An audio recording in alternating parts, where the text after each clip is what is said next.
Bismillahirrahmanirrahim. Class of subject chemistry, and I am your chemistry teacher. Assalamu alaikum.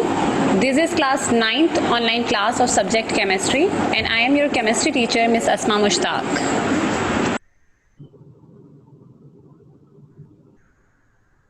Syllabus of first term assessment 2020 and 2021 contains 4 chapters, which are Introduction to Chemistry, Chemical Combination, Atomic Structure, and Periodicity of Elements.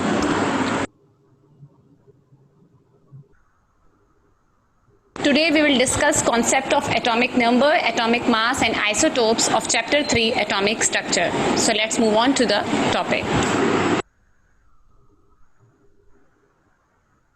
Concept of atomic number and atomic mass is.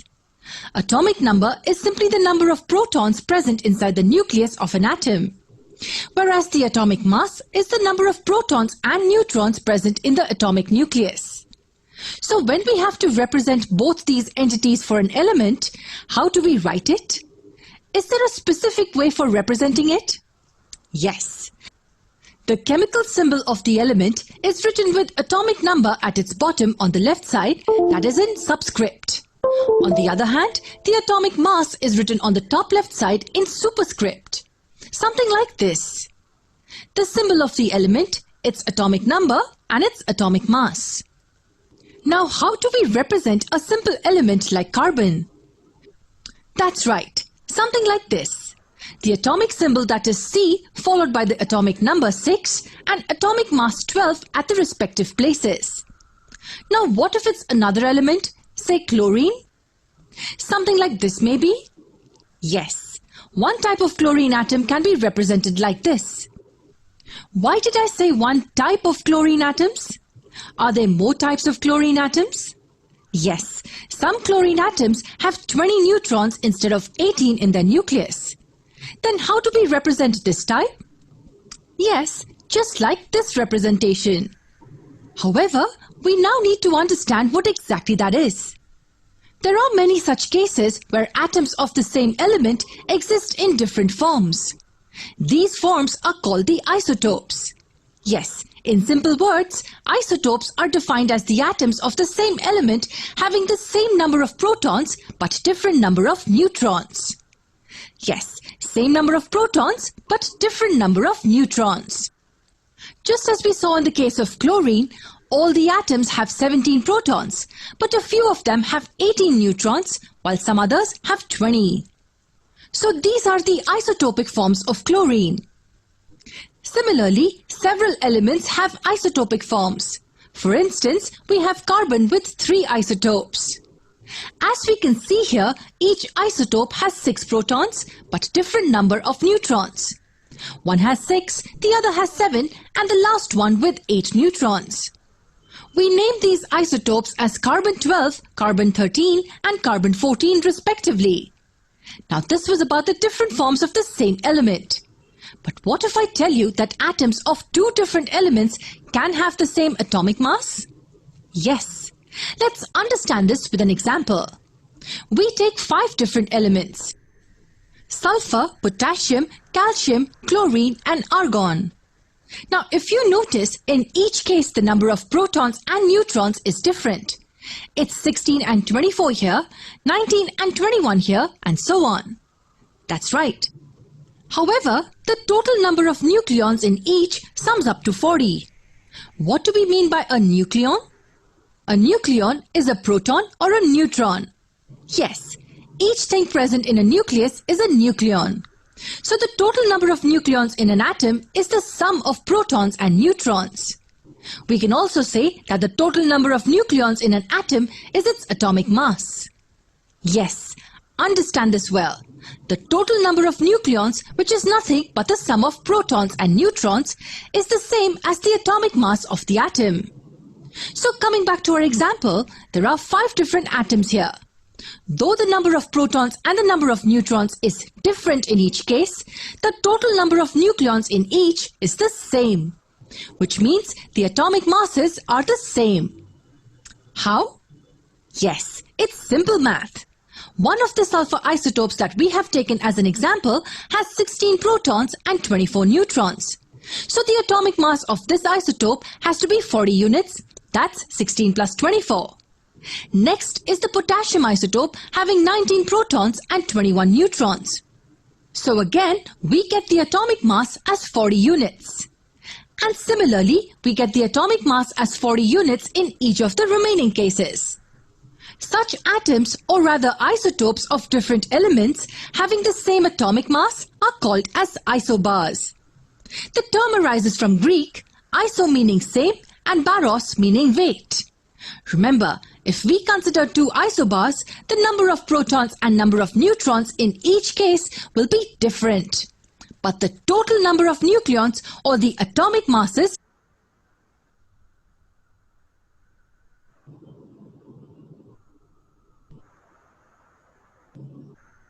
Now let's understand atomic mass in detail. Before that, can you tell me what exactly the concept of atomic number is? Can you define it once for me? Yes, it's simply the number of protons present inside the nucleus of an atom. Now on similar lines, can you tell me what atomic mass could be? Yes, it simply means the mass of an atom. But how does it get determined? Imagine we have a bag which is made up of extremely thin material. So thin that it almost does not have any mass of its own. Now we fill this bag with some stuff inside. If this bag is placed on a weighing scale, then can we say that the total mass of the bag will be the sum of the mass of all the objects inside it? Absolutely. Similarly, the mass of an atom can be calculated with the help of the subatomic particles in it. But we know that among all the subatomic particles, electrons have negligible mass. That is, they are considered to be almost weightless.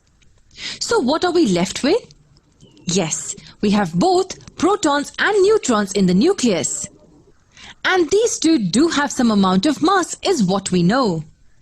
Now tell me one thing, which among these two particles should be considered? Shall we consider only the mass of protons or only the neutrons? Or both together? Well, since both have a significant amount of mass, we will consider the mass of both together. Hence, the atomic mass is defined as the total number of protons and neutrons present inside the nucleus of the atom. It is also referred to as the mass number. Let us take a simple example.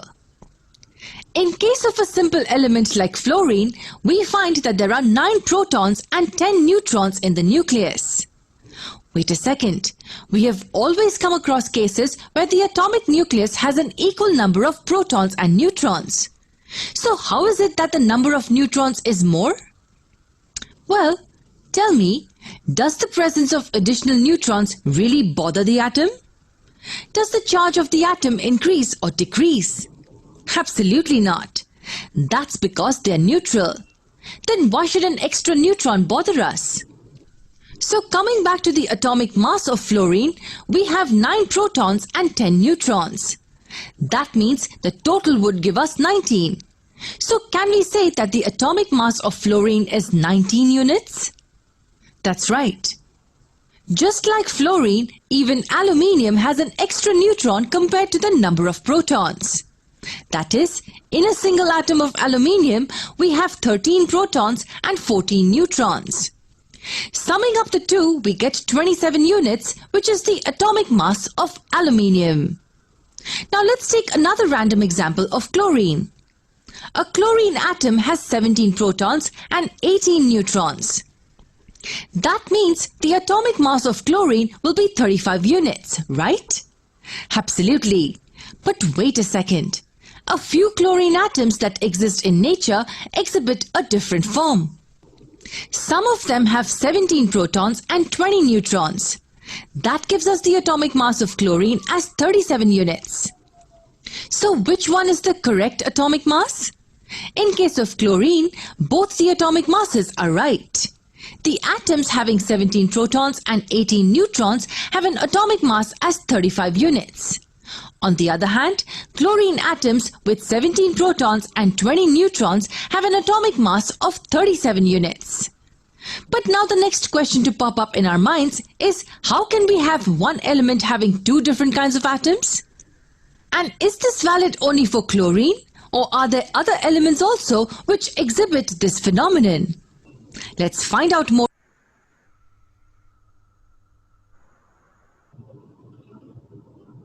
Our today's home assignment is define atomic number, atomic mass and isotopes, and the question number 2 is write isotopes of carbon, oxygen and chlorine.